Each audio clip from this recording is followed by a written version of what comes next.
Life happens, and not always the way we expect it to. Every single day we face change, stress, and uncertainty.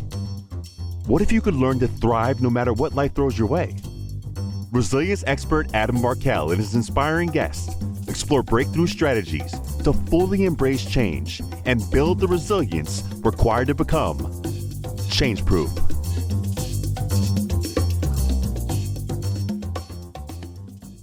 Hey there, everyone. Welcome to another episode of the Change Proof Podcast. I'm your host, Adam Markel, and I'm also going to be the guest today. I'm going to sit in the hot seat myself. Maybe I'm going to interview myself. I don't know. I'm going to imagine some of the questions, some of the things, the concerns, the things that are on your mind, the things that are on your heart today, wherever it is in the world that you are consuming this, whether you're riding in a car, you're walking or running or in the gym, or you're at the office, or you're lying in bed, wherever it is this moment that you're listening to my voice. I'm going to imagine that we are collaborating on the content for today's show. It's going to be a shorter version because it's a Solocast. So typically when I'm interviewing someone, I don't even know where the time goes. We typically target 30 to 40 minutes, and sometimes it goes a little bit longer because the conversations are really interesting, and because it is unexpected. We don't plan for where those discussions lead. We just sort of follow the breadcrumbs, and we let things unfold in a really natural and organic way. They tend to go a little bit longer. I have a sense of some of the things that are on my heart to share with you today. This podcast is going to be released right around the holidays. And I know that for many of us, the holidays are both a wonderful time. They can be a time of great joy. I know that that's the intention. I know that's really what's behind so much of the gatherings and the celebrations that occur at this time of the year. And I know it's also a time of some challenge for folks. And it has been for me in the past at times as well. Challenges in many forms. It could be that, family and being around family trigger old emotions, create and even leave a space for reliving some past hurts or traumas, things in the past that have caused us some level of pain. I know that arguments can spring up. It's as if as soon as we are, no matter how far along the path we are, as soon as we get in the presence of people that know us from the time when we're just kids, we tend to sometimes act like kids, or they act like kids, and then it triggers us to respond in a very like manner. So it can feel like a regressive time, as much again as we look forward to those, hopefully look forward to the company of people from our past, people that we love, friends, family, close family, intimate loved ones, and all that. It can bring us to a place where we go, I thought I was past that. I thought I forgave those things, or have moved to a place where I'm more mature now, or I'm less reactive and I'm able to take a breath, pause before I speak or before I respond to something. And yet in the moments that we are surrounded by those people that we know for many, many years, we just become little kids again, or we become a former, what we might think of as a former version of ourselves that we left behind and that we have evolved beyond. So I will say, frankly, I can think back to prior gatherings in my own family, my own household, with my own parents and with other members of my family, where I was, just became that angry 20-something-year-old that I was not so long ago, but a while ago. And it's not that I can't remember that person. It's that I don't live that way. I don't live like that person on a regular basis, on a routine basis anymore. And yet that person is still inside of me. And it's remarkable that there's still those all of the earlier versions are still inside of me. It's like if we were to pick up our cell phone, maybe we're up to, version 13 or version 14 of an operating system, or a piece of hardware, a computer or something else. And yet all the older versions are once you update that software on that cell phone, for example, the earlier version, I believe, isn't there anymore. It's not like you're going to get that old screen, or some of the features will slow down or disappear because the earlier versions didn't have them, or the camera isn't going to be as sharp and the resolution not as clear. That's not the case. You update the phone or you update the software on your computer, and the earlier version has been overridden, if you will, by that newer software. But it is not the way our operating system works. And I know that it would be nice if I could say this is an analogous situation and we're very much like that, the way our software runs, but we're not. This is something that I cover pretty extensively in the book that came out just a few months back, Change Proof. We talk about our Change Proof software and our Change Proof hardware, and what it means to develop resilience and resiliency. And the fact of the matter is that all of the earlier versions of us, the V.1 to the V.27 that you might be up to now, or the V.57 that you might be up to right now, all of the earlier versions, V.33 and V.26, and all of them are still part of us. They're still inside of us. They're still in our DNA. They're still in our cellular DNA, the cellular memory. I think it was Edison that said that all cells think, and that is quite a statement, even today, let alone 100 years ago, to think that our cells have memory, to think that our cells think and recall instantly what we were previously thinking, or what we were previously experiencing. That's why certain things can trigger us and bring us back to that moment. And we think, how on earth is it that I could be the age I am at right now, and yet something that I experienced when I was 7 years old, or I was 11, or I was 16 is so fresh in my cellular memory in the moment when triggered. And it can be triggered by a person's voice, or the tone of their voice, by a smell, something that we associate with a prior memory. By music, often is the case that music can bring us back. It's like one of those wonderful things. It's like a magic carpet that transports us. And I'm a massive fan of music for that purpose, for that reason, that it can take us and transport us consciously.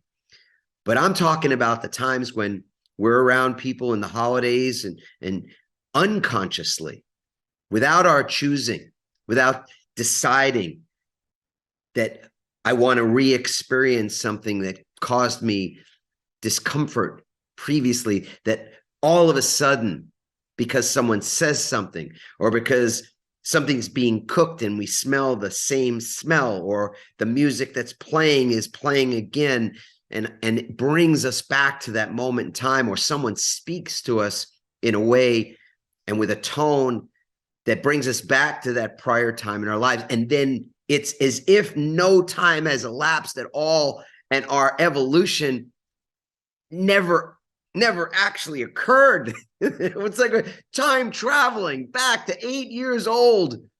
And then you're there and feeling it and experiencing it and reliving it in many ways, and reacting in the same way or similar ways to the way that you did then.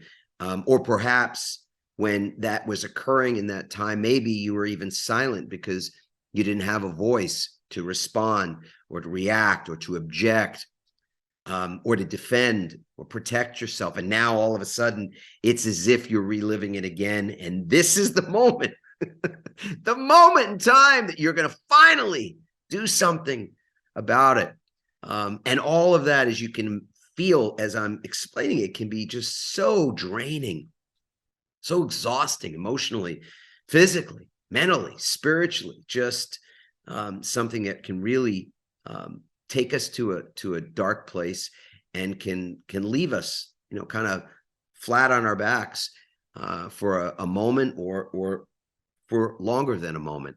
And I just want you to know that we understand, because we collectively, humanity, we all have experienced this and do experience it.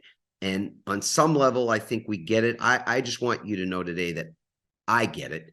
And I'm saying to you that I hear that. I see that in my own experience, and I know that it's universal. So I see it in yours and I hear it in yours. And I want you to know, I hope this does not ring hollow in any way, that I am holding space for what we'll talk about in the next moment, what we do ahead of that, or even if it's already occurred.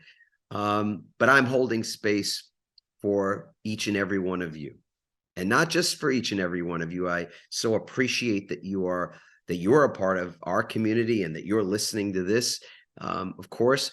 But I in my own practice in the morning and when I'm conscious of it, like I am in this moment, I'm holding that space for everyone, for our world, our universe, for all humanity, and for all living things, all creation and all creations, because this is a part of a collective evolution that we learn how to advance beyond that place where we regress. And regression is not a bad thing. It's not a thing that you can't handle, because I know you're already resilient. I hope that our work, our research, and our work in the world that we do, primarily in speaking here in a podcast format and elsewhere when I'm privileged to be on stages and speak to audiences, mostly of business leaders and organizations.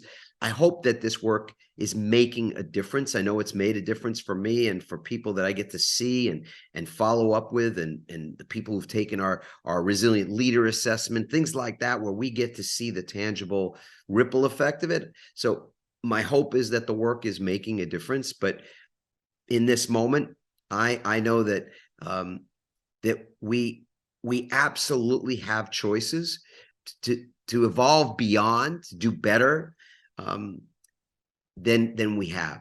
And I mean that, again, individually, myself, first and foremost, as a collective society, community, world, universe, etc.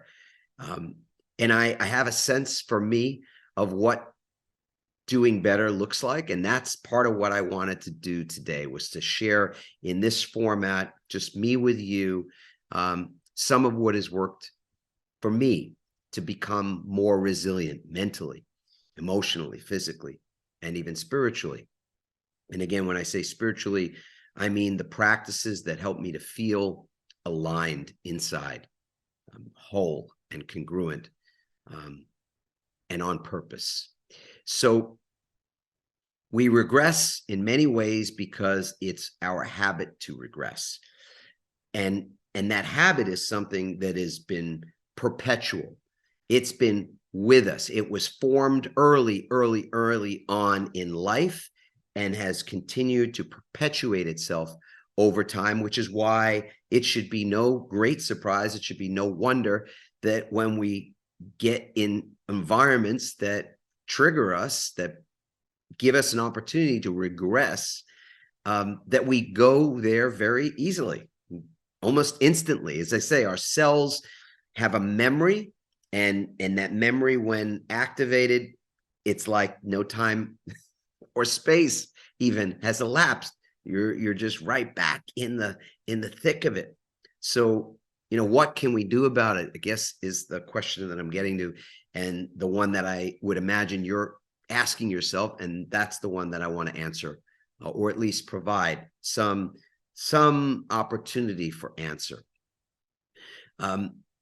We have this habit of repressing our emotions, and we learn it at a very early age. I'll give you a great example that I read recently of a child, as at an age 1+ years old, 12, 13, 14 months old, that was carrying on, having kind of fits and tantrums.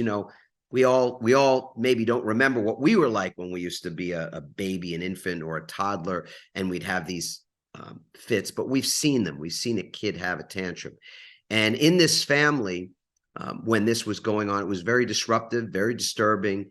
The parents didn't know what to do, and they asked someone for advice. And that person said, well, just take some ice water and just sort of spray it in the child's face when they're having one of these out of control tantrums, and see what happens. It should stop. And sure enough, that's what they did. They just sort of sprayed cold water in the face of this child every time the child was having a fit and a tantrum. And sure enough, it worked. The kid stopped having these tantrums because the cold water in the face was just worse than whatever that child was experiencing in the moment that was causing the tantrum.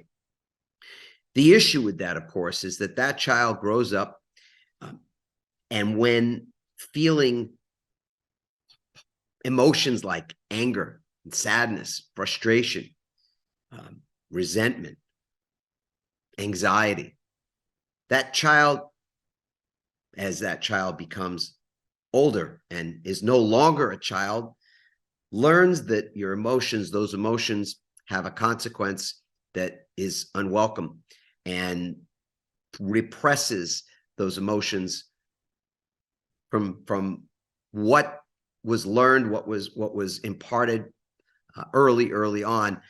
Not all of us have had that experience. In fact, most of us haven't ever experienced that. And yet it is a very common part of the human experience to see emotions as dangerous.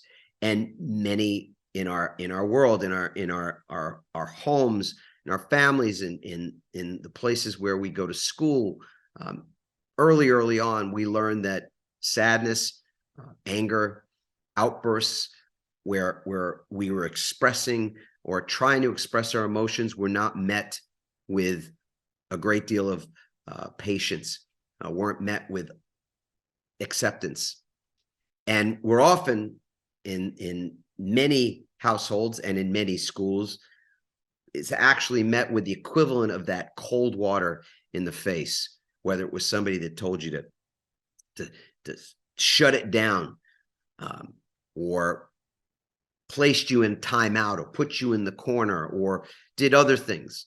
Perhaps even, there was physicality involved when a tantrum was happening, when you were carrying on, when you were expressing yourself in some way because there was something that you were feeling that you didn't, that felt bad, and it was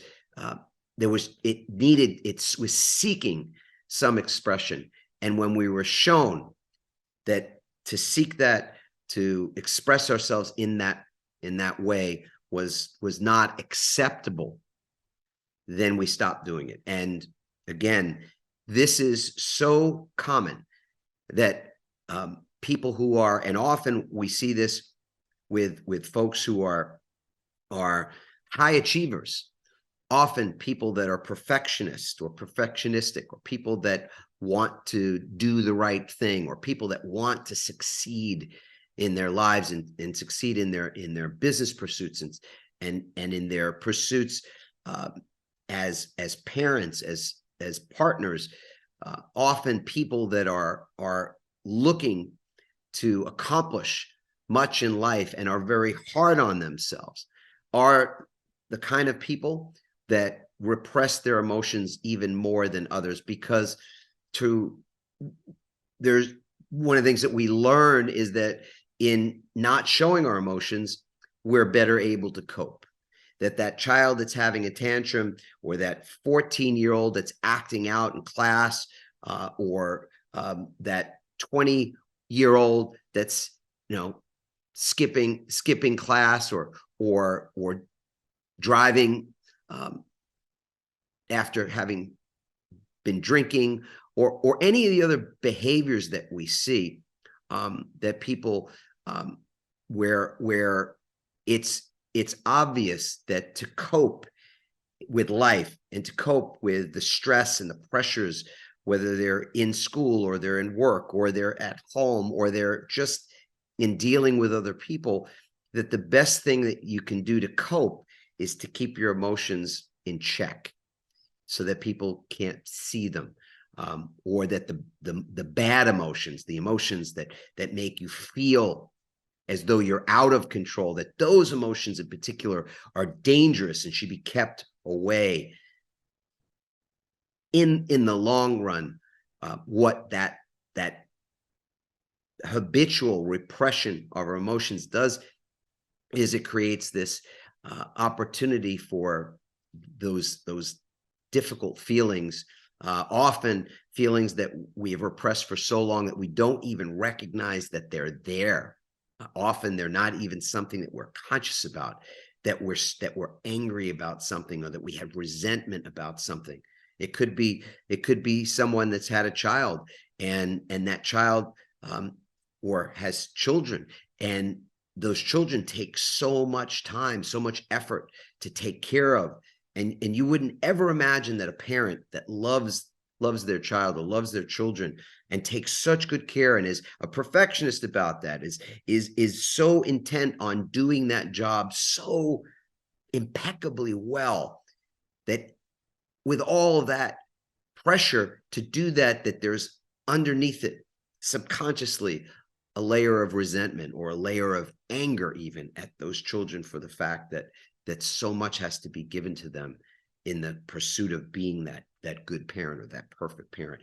So there's so many examples where this shows up, where over the course of many years, we just learn, it's kind of a life skill to just tamp our emotions down below the surface. And ultimately what happens is those emotions that are even subconscious, that we're not in touch with anymore, they seek to express themselves, or actually what happens is our mind seeks to defend ourselves and keep those things hidden from view. And the way that it often manifests is that we become physically unwell, that there are things that happen physically to us that are more the result of these emotions that have long been repressed and suppressed.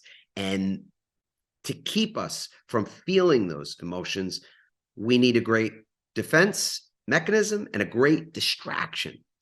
And often those distractions manifest in things like backaches, lower backache, or shoulder pain, or headaches, or migraines, or skin issues like psoriasis, or other things that are skin related, or stomach challenges, irritable bowel syndrome, or ulcers, which we don't hear very much of or anymore because of the medicines that are easily given for those things to make those symptoms go away, or heartburn, things like that physically that are happening, that we often will attribute to something else, like an injury.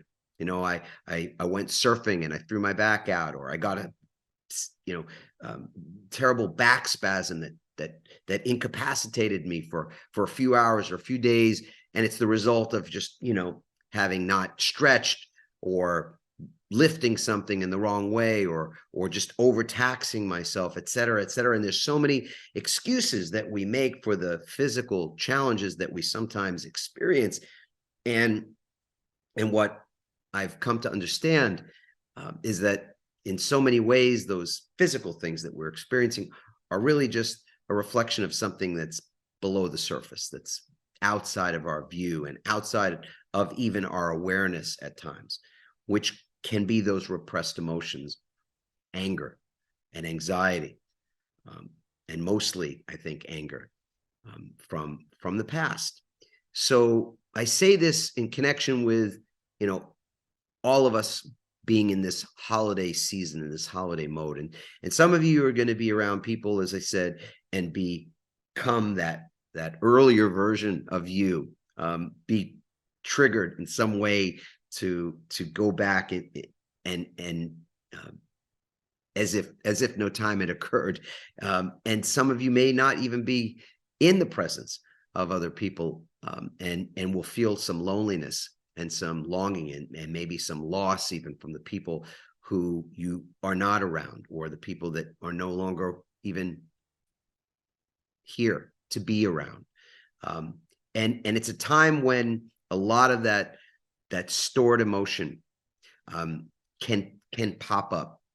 And if our bodies are adept as a defense mechanism at creating other issues for us to deal with as a distraction, so that we don't have to deal with those things, I think we can get ourselves off on the wrong foot to start this brand new year, because we don't need more challenges in the midst of everything that's going on in the world, in our personal lives, in politics, in society, in business. We have to be at our best. We have to be the most resilient now and ongoingly. So there's not that much that is truly known. As much as science has advanced beyond much of what anybody could have ever imagined, really, we still don't understand the mind-body connection. We just don't understand it very well, the connection between our bodies and our minds.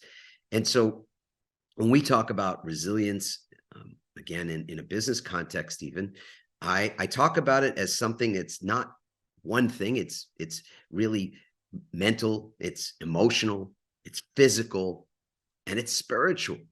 And it's the interconnection of those things. It's not that they're in 4 different compartments like silos. That's silly. They're integrated. It's this Venn diagram, if you will, and this overlap of all of those things and how they do interplay and interconnect with one another. And so I thought in this moment that we're in this time of year, which is so beautiful and so amazing, that when if you feel those emotions come up, that whatever it might be, but be on the lookout for anger, be on the lookout for anxiousness, anxiety, feelings of angst, resentment, feelings like that. Be with those things as they come up, instead of, and again, a lot of this is truly subconscious. So it could be that you won't even be feeling some of those things consciously, but all of a sudden your shoulder will bother you, or your back will feel like it's going to go out, or you'll have a sciatic spasm or pain down your leg, or maybe you'll get a rash or something like that, because the body again has become adept at this distraction, so that these emotions that we've learned to repress and that we have repressed, they don't come to the surface. They don't get dealt with. And that's why our cells, which retain these memories, continue to be operative almost in an instant when we are triggered. And right now, we if I was wishing, among other things, anything for the end of this year, for this time of year, for the beginning of a brand new one, I would wish that we would all, as individuals and as a society, become a little less triggered. That rather we deal with our emotions, we give them what they actually want, which is simply our presence, which is simply our attention. Because then in that moment when we can give them that attention, that presence, we have the opportunity to integrate them. And when that happens, I don't think our bodies will need there won't be a need for a backache because there wasn't a structural issue to begin with, a physical issue.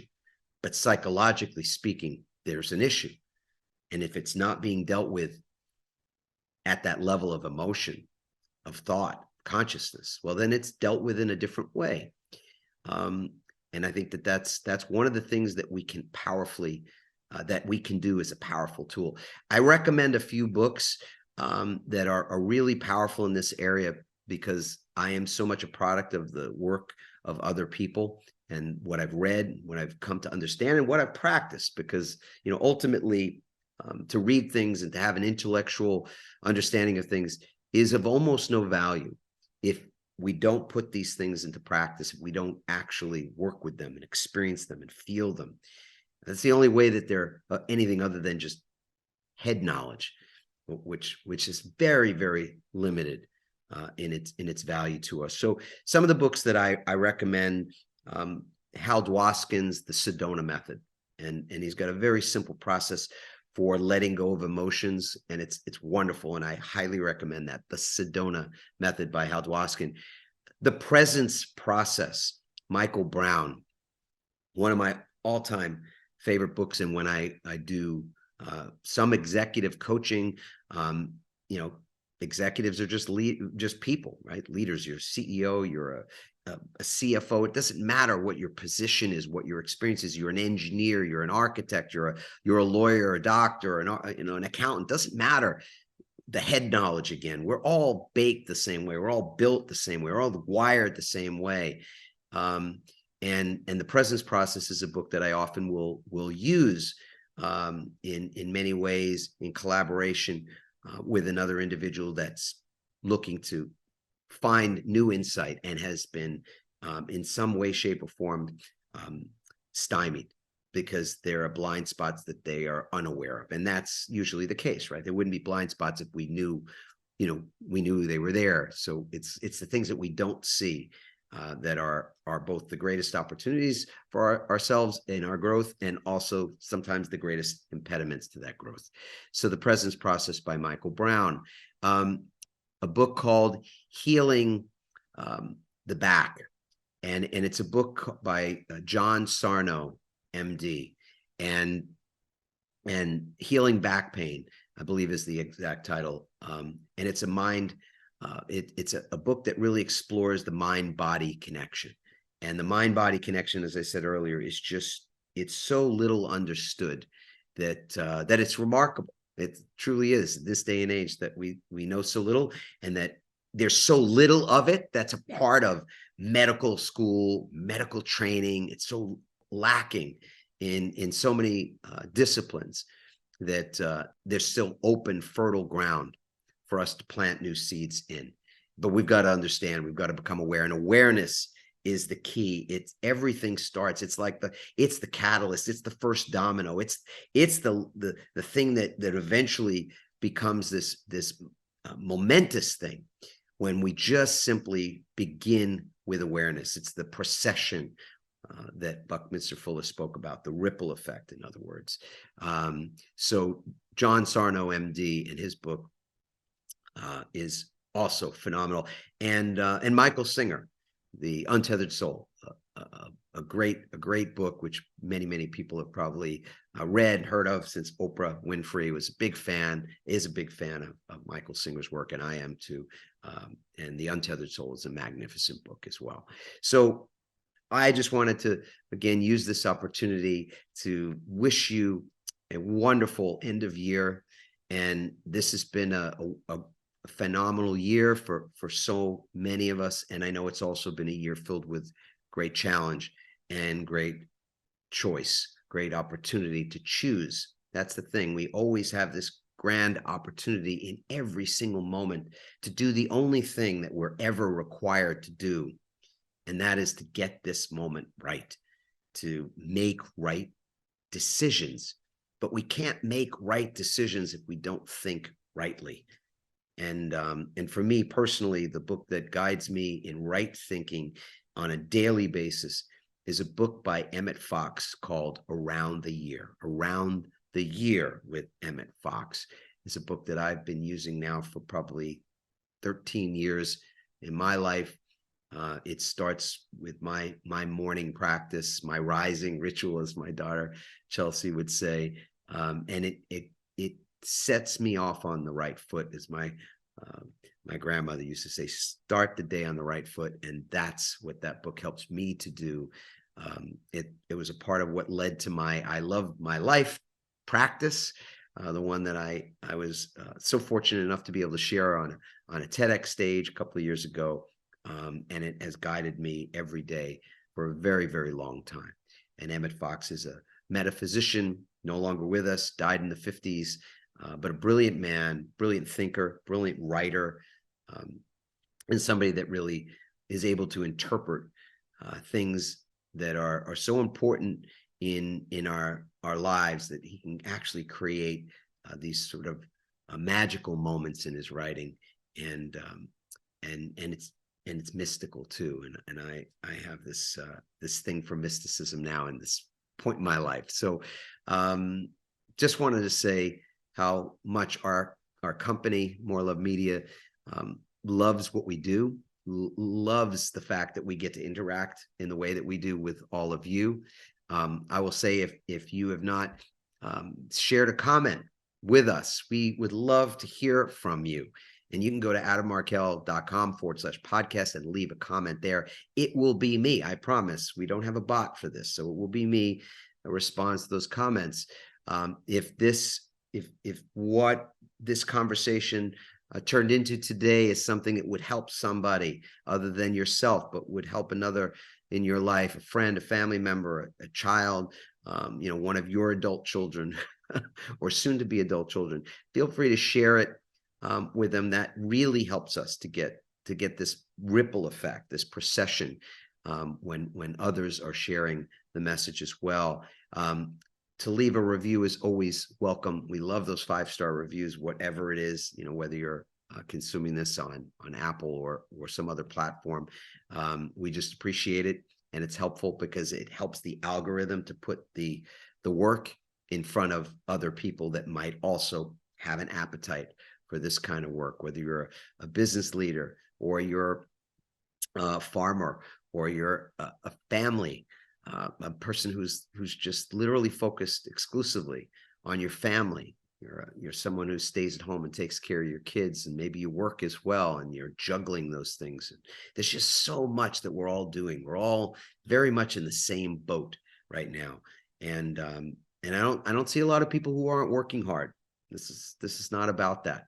I don't see laziness. I know some people think they're lazy, and they worry about their tendency to be lazy, but I don't think that's the greater issue. I think right now we really have to just recognize that we are being depleted, not through the work that we do as much as just all of the things sort of coinciding in our world. There's so much that's happening. We're consuming so much, and so much is just in our space that we can't help but feel it, because we're empathetic beings. We all have that aspect of the empath in us, and so we feel it. We're not immune. We don't have the tortoise shell. We don't have the rhino skin, so we feel it, and it's depleting, and it exhausts us, and it creates anxiety. We don't even know sometimes where that's coming from or what that's about. But hopefully what we just were able to cover here gives you a sense of the fact that sometimes it's the best thing that you can do is to actually be more conscious of what's happening in the subconscious, what's being or has been repressed. And the feelings of anger, the feelings of resentment, or the feelings of anxiety are things that we can handle, we can deal with. And when we do that, then we are healthier as a result, physically, emotionally, mentally, spiritually. We're healthier. And that health, that resilience only enables us to have more energy to deal with the challenges and the opportunities and the beauty and the wonder of it all. That's the promise of it. And we want to be better able, have more capacity to just be more and do more and to have more. We need the energy to do that, to be leaders of ourselves and leaders of others, we have to have this greater capacity, this ability to have energy instantly, and to be able to use it in a positive way, and in a way that ultimately enables our